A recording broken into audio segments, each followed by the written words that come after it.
একটা মজার হাদিস শোনাবো আপনাদেরকে। এক হাদিসে তিনি 8 জন সাহাবাকে এপ্রিশিয়েট করেছেন, তাদেরকে 8টা কমপ্লিমেন্ট দিয়েছেন। হাদিসটা শুনেন। হাদিসটা আপনারা বাংলাদেশে জুমার খুতবায় প্রায় শুনেছেন।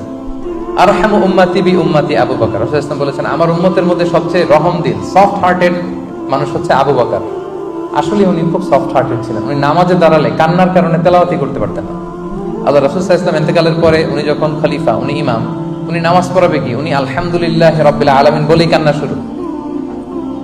কারণ উনি ভাবতেন, কাইফা আকুমু মাকামা রাসূলিল্লাহ, আমি কিভাবে রাসূলের জায়গায় দাঁড়িয়ে ইমাম হব। এই জায়গায় তো রাসূল সাল্লাল্লাহু আলাইহি ওয়াসাল্লাম ইমামতি করতেন, আমি কিভাবে এখানে ইমাম হই। এই ভাবনা থেকে উনি তেলাওয়াত শুরু করলেই শুধু কান্না। রাসূল সাল্লাল্লাহু আলাইহি ওয়াসাল্লাম বলেছেন, আমার উম্মতের মধ্যে সবচেয়ে সফট হার্টেড মানুষ হচ্ছেন কে? আবু বকর। ওয়া আশাদ্দুহুম ফি আমরিল্লাহি ওমর। আর আল্লাহর দ্বীন বাস্তবায়নে সবচেয়ে কঠোর হচ্ছে কে? ওমর। আসদাকুহুম হায়াআন উসমান। আমার সাহাবীদের মধ্যে সবচেয়ে লাজুক সাহাবী হচ্ছে উসমান। ওয়া আকরাউহুম লিকিতাবিল্লাহি উবাই ইবনে কাব। আর আল্লাহর কিতাব সবচেয়ে কারীদের মতো করে পড়তে পারতো যে সাহাবী, ওনার নাম হচ্ছে উবাই ইবনে কাব। ওয়া আফরাদুহুম যায়েদ ইবনে সাবিত। আর উত্তরাধিকার বণ্টনের নীতিমালা সবচেয়ে ভালো জানে যায়েদ। বলতেছেন আর এক এক সাহাবী খুশিতে বাকবাক গদগদ হয়ে যাচ্ছে, মানে খুশিতে। রাসূল সাল্লাল্লাহু আলাইহি ওয়াসাল্লাম আমাকে কমপ্লিমেন্ট দিচ্ছে। তারপর হচ্ছে ওয়া আ'লামুহুম বিল হালালি ওয়াল হারামি মুআয ইবনে জাবাল। হালাল হারামের স্পেশালিস্ট হচ্ছে মুআয ইবনে জাবাল। আর সবচেয়ে বিশ্বস্ত সাহাবী হচ্ছে আবু উবাইদা ইবনুল জাররাহ। 8 জন সাহাবীর 8টা গুণের কথা বললেন। আপনাদের কি মনে হয় রাসূল সাল্লাল্লাহু আলাইহি ওয়াসাল্লামের মুখ থেকে এই কমপ্লিমেন্ট গুলো পেয়ে ওনারা খুশি হয়েছেন না? আরো কিভাবে ভালো করা যায় ওনারা আরো ইন্সপিরেশন পাইছেন না? পেয়েছেন। আচ্ছা, এই হাদিসে ছিল সবচেয়ে কারি সাহাবা হচ্ছে উবাই ইবনে কাব। আচ্ছা, সবচেয়ে সুরেলা কণ্ঠের সাহাবীর নাম হচ্ছে আবু মুসা আল আশআরী রাদিয়াল্লাহু তাআলা আনহু। সবচেয়ে সুরেলা গলা, হ্যাঁ, সবচেয়ে মেলোডিয়াস ভয়েস ছিল। তিনি একবার রাতে তেলাওয়াত করতেছেন, ওনার বাসার পাশ দিয়ে রাসূল সাল্লাল্লাহু আলাইহি ওয়াসাল্লাম যাচ্ছে। রাসূল সাল্লাল্লাহু আলাইহি ওয়াসাল্লাম থেকে এত সুন্দর গলা, রাসূল সাল্লাল্লাহু আলাইহি ওয়াসাল্লাম আর যাচ্ছেন না, উনি শুধু শুনতেছেন।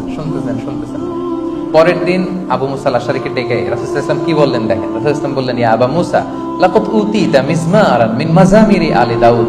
দাউদ নবীর কণ্ঠে আল্লাহ যে সুরের ঝংকার ঢেলে দিয়েছেন, এই উম্মতের মধ্যে আল্লাহ তোমার গলায় সেই সুরের ঝংকার ঢেলে দিয়েছেন। আবু মুসা বলল, ইয়া রাসূলুল্লাহ, আমার এই তেলাওয়াত আপনি কই শুনলেন? রাসূল সাল্লাল্লাহু আলাইহি ওয়াসাল্লাম বললেন, গত রাতে তুমি তেলাওয়াত করেছো না বাসায়, আমি দাঁড়িয়ে দাঁড়িয়ে শুনতেছি।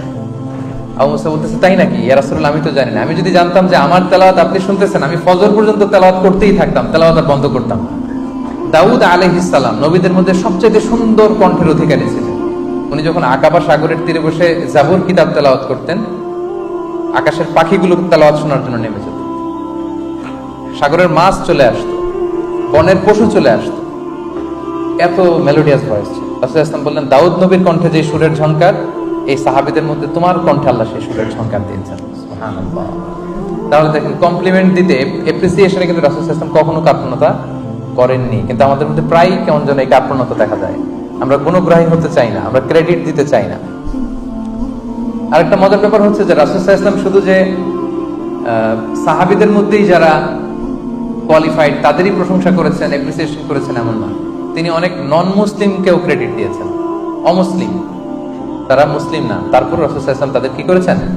প্রশংসা করেছেন। যেমন ছোট্ট একটা উদাহরণ দেই। রাসূল সাল্লাল্লাহু আলাইহি ওয়াসাল্লাম যখন মদিনাতে যে পিস এগ্রিমেন্ট করলেন ইহুদিদের সাথে, যে মদিনায় অ্যাটাক হলে আমরা সবাই মিলে মদিনাকে সেভ করব। 3য় হিজরিতে মুশরিকরা এসে মদিনায় অ্যাটাক করলো, কিন্তু ইহুদিরা তো আর ঘর থেকে বেরোয় না, তারা তাদের কথা রাখে না। একজন ইহুদি ছাড়া, তার নাম হচ্ছে মুখাইরিক। তার নাম কি? মুখাইরিক। সে তার কথা রেখেছে, কোনো ইহুদি কথা রাখেনি, একজন কথা রেখেছে। সে ইহুদি হয়েও উহুদের যুদ্ধে মুসলমানদের পক্ষে কাফেরদের বিরুদ্ধে যুদ্ধ করে করে নিহত হয়েছে। তার লাশটা যখন রাসূল সাল্লাল্লাহু আলাইহি ওয়াসাল্লামের কাছে আনা হলো, তিনি লাশটা দেখে বললেন, মুখাইরিক খায়রু ইয়াহুদ, মানে মুখাইরিক is the best of among the Jews. ইহুদিদের মধ্যে সবচেয়ে শ্রেষ্ঠ হচ্ছে মুখাইরিক, কেননা সে তার কথা রেখেছে। সুবহানাল্লাহ। তার মানে এপ্রিসিয়েশনটা রাসূল সাল্লাল্লাহু আলাইহি ওয়াসাল্লাম যে শুধু মুসলিমদেরই করতেন, তার সাহাবাদেরই করতেন এমন না। অমুসলিমদের মধ্যেও যদি রাসূল সাল্লাল্লাহু আলাইহি ওয়াসাল্লাম কোনো ভালো গুণ দেখতেন, এটাও তিনি কি করতেন? ক্রেডিট কিন্তু তিনি দিতেন, তিনি কিন্তু কমপ্লিমেন্ট দিতেন, এপ্রিসিয়েশন করতেন। তাহলে সুসম্পর্ক বাড়ানোর 4 নম্বর পদ্ধতি হচ্ছে এপ্রিসিয়েশন করা। আল্লাহ রাসূল সাল্লাল্লাহু আলাইহি ওয়াসাল্লাম, একটা মজার ব্যাপার বলি, আল্লাহ রাসূল সাল্লাল্লাহু আলাইহি ওয়াসাল্লাম নিজে যেমনি অসুস্থদের দেখতে যেতেন, সাহাবারাও কিন্তু এই প্র্যাকটিসটা করতেন। একবার রাসূল সাল্লাল্লাহু আলাইহি ওয়াসাল্লাম জিজ্ঞেস করলেন, আজকে নফল রোজা রেখেছো কে? আবু বকর রাদিয়াল্লাহু তাআলা আনহু হাত তুললেন। তিনি বললেন, গরিবদের খাবার দিয়েছো কে? আবু বকর রাদিয়াল্লাহু তাআলা হাত তুললেন, বাকিরা হাত তুললেন। আজকে জানাজা পড়েছো কে? আবু বকর রাদিয়াল্লাহু তাআলা হাত তুললেন। আজকে একজন অসুস্থকে ভিজিট করেছো কে? আবু বকর রাদিয়াল্লাহু তাআলা হাত তুললেন। আল্লাহ রাসূল বললেন, এতগুলো ভালো গুণ যার মধ্যে থাকে এত জান্নাতি না হয়ে পারে না। সুবহানাল্লাহি ওয়া বিহামদিহি। কি চমৎকার গুণের অধিকারী ওনারা ছিলেন।